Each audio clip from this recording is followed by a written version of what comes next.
You are looking at Julian's pronunciation guide, where we look at how to pronounce better some of the most mispronounced words in the world, like this other curious word. But how do you say what you're looking for today?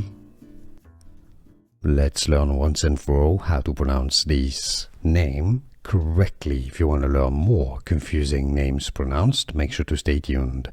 I've got more videos for you, especially biblical words. Now, if you're looking at how to pronounce the biblical name, character from the Bible, Judah's wife, the Hebrew pronunciation is Tamar. Tamar. Therefore, in English, this would be Tamar. Now, if you're looking at how to pronounce the name of the river in England, it's the Tamar River, right? So hence somewhat the confusion. The biblical name, Hebrew, Arabic pronunciation is similar. Tamar. Hebrew, Tamar. English, Tamar for the biblical name, Hebrew name, or Tamar for the river.